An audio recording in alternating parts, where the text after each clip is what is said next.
जैसा कि प्रिय बंधुओं, आपने पार्ट 1 में बेमाता के लिखे को कोई काट नहीं सकता यह कथा श्रवण की।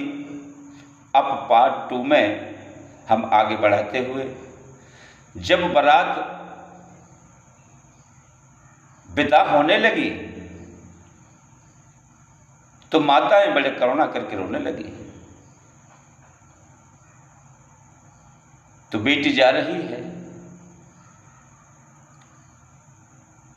अरे चलिए ससुराल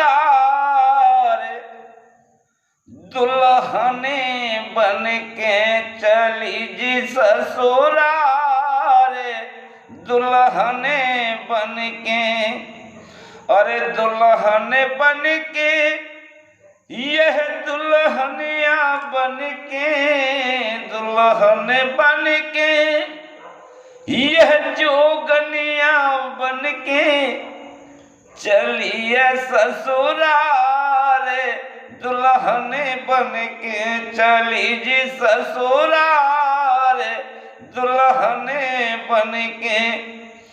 अरे पिए अपने के संग ये जावे, पिए अपने के संग ये जावे, हर माता से यह गले लग जावे, माता से यह गले लग जावे, बहे असुवन की धार दुल्हने बन के, चलिए ससुराल दुल्हने बन के, दुल्हने बन के, यह जोगनिया बन के, दुल्हने बन के, यह जोगनिया बन के, चलिए ससुराल दुल्हने बन के, चलिए ससुराल दुल्हने बन के। इस प्रकार से वह विदा होकर के चली तो एक शराबी बोला,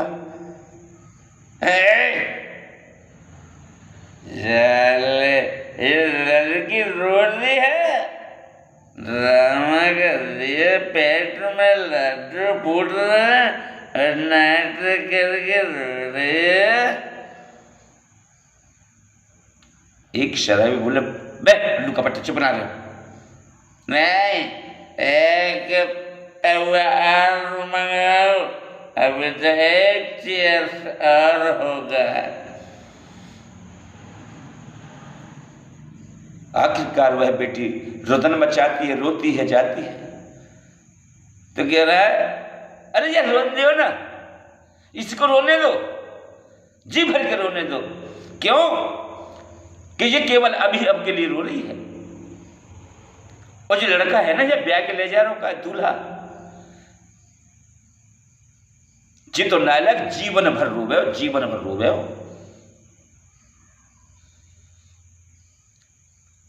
शराबी आपस में बात कर रहे थे।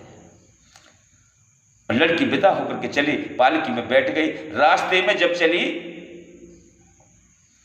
तो रास्ते में वह पूछ लेगी अपने पिया से, कन्ना सुनई जी, कहो तुम कछु जानता हो? कहा जानवे की मुड़ में, तुम जी तो बताओ पहले, तुम कुम्हार की बेटा कहो और की तो ना हो। है कितनी नालायकी की बात कर रही है। अरे मैं औरों कैसे जाऊंगा, असली बाप को बेटा हूं, कुम्हार को ही हूं। तू बता क्या कह रही है? कुम्हार को तो कुछ जानता बनाए वो, आखिरकार हम अपनी गृहस्थी पालेंगे, 4-6 बालक होंगे, उन्हें कैसे पालेंगे? अरे भाई मैं सब कुछ जानता हूँ। क्या जानता हूँ? अरे सकोरा में बना लूँ, कुल्लड़ में बना लूँ, दीवला में बना लूँ, घड़ा में बना लूँ, हाथी में बना लूँ, शेर में बना लूँ, घोड़ा में बना लूँ। अच्छा तो सब कुछ जानता हूँ? अच्छा शेर बना लेता हूँ? बिल्कुल बना लेता है। अच्छा तो बना के दिखाओ हमें। है कितनी बड़ी पागल है तू। अरे बिना मिट्टी के कोई मूर्ति बनती है क्या? भाई मिट्टी से बनती है, मिट्टी से। उसने कहा, उससे कहा, अरे भैया ने रोकियो, पालकियो रोकियो, मैं पेशाब लगो है, सो ने पेशाब कर आऊं। कहारों ने पालकी को रख दिया। दुल्हन उतर के गई ओटक में और वहां पर गीली मिट्टी थी लेकर के और पालकी में बैठ गई। पालकी में ले जा करके उस लड़के को दिया और कहने लगी, ले अब मैं ले आई मट्टी, अब मैं परीक्षा दे बना के दिखाओ सही कैसे बना लेता हूं। उस लड़के ने उस मिट्टी को मथा और उसका आकार शेर का बना करके तैयार कर दिया। अब वो बोले, तू वो कौ की है, तू कुम्हार की है कि कौ और की है? अरे तुम मेरे सजना हो और तुम मुझे ऐसी बात करो करता हो। अरे सजना फजना को भारा में तेरे मुंह परीक्षा लेने की बात कही, अब तू बताए तू कुछ जानते कि ना जानते? हाँ मैं जानती हूं मेरे प्रीतम, मैं जानती हूं। क्या जानते? हमारे दादा के पास एक महात्मा आते हरप्रसाद भारती पलाते, सो उन्हें वो वह मंत्र संजीवनी मंत्र सिखाओ करते। क्या होता संजीवनी? अरे मरे भाई मुर्दा में प्राण डाले वो, मूर्ति ने में प्राण डाले वो, जिनमें जान न हुए उन्हें जान डाले वो। अच्छा तू जान डालती है मैं कि मुझे याद है अभी मंत्र। अच्छा तो जा रही हूं। उसने मंत्रों को फूंकना चालू किया। मंत्र पढ़ते पढ़ते वह शेर बब्बर शेर बन करके तैयार हो गया। सामने लड़का बैठा हुआ दिखा, उसको फाड़ दिया। कि चाहट मच गई पालकी में और दुल्हन डगराने लगी, आए चलियो रे, अरे मेरे पति को मार दो, अरे चलियो रे।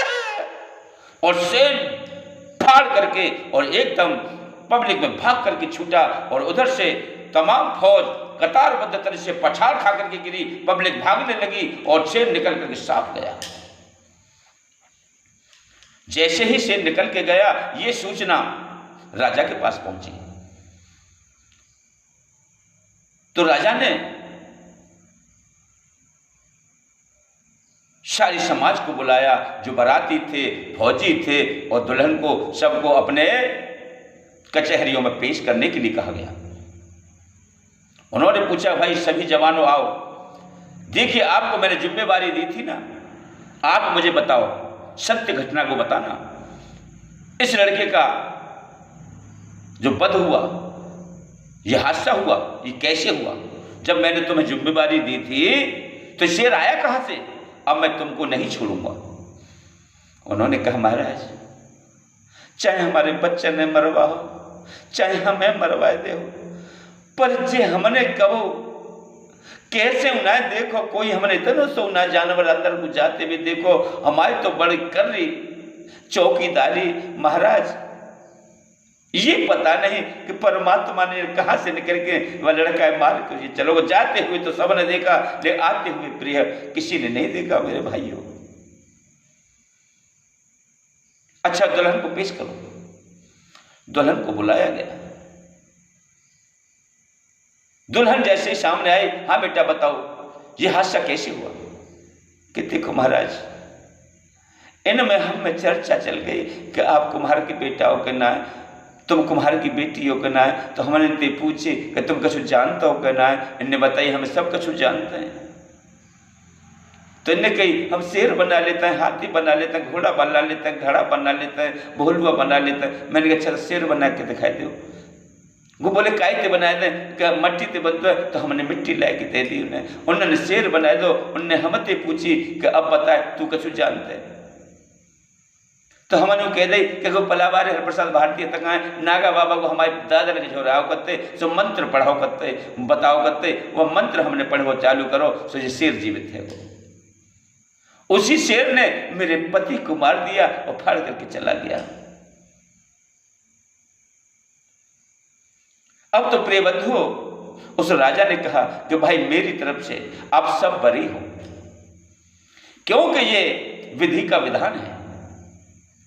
वह माता ने इसके पैदा होते ही ये लिख दिया था। उस समय वहां कोई मौजूद नहीं था, मैं था। और वह माता ने मुझे बताया कि ये बच्चा पैदा होते अच्छा पढ़ेगा, लिखेगा, बढ़ेगा और इसका शादी बड़ी तरीके अच्छे तरीके से होगी। और जब ये दुल्हन को विदा करके चले ले जाएगा, यानी दुल्हन को ससुराल अपने घर पर ले जाएगा, तो रास्ते में इसको शेर खा जाएगा। तो मैंने वह माता के लिखे को मिटाने के लिए अपने राजसी प्रभाव से सारी व्यवस्थाएं की, फौज लगाई, हर पल दृष्टि लगाई, कैमरा लगाए, लेकिन उस विधि के विधान को कोई मैट नहीं सका। जाकू राखे साइया मार सके न कोई, अरे बालन बांका कर सके चाहे जग बैरी होए। प्रिय बंधुओं, इस कथा को मैंने पार्ट 2 में आपको श्रवण कराया। इस चैनल को लाइक करें, बटन दबा करके सब्सक्राइब करें। हम आपको ऐसे ही सुंदर सुंदर कथाएं YouTube चैनल के माध्यम से श्रवण कराते रहेंगे। ओम नमो नारायण, ओम नमो नारायण, ओम नमो नारायण।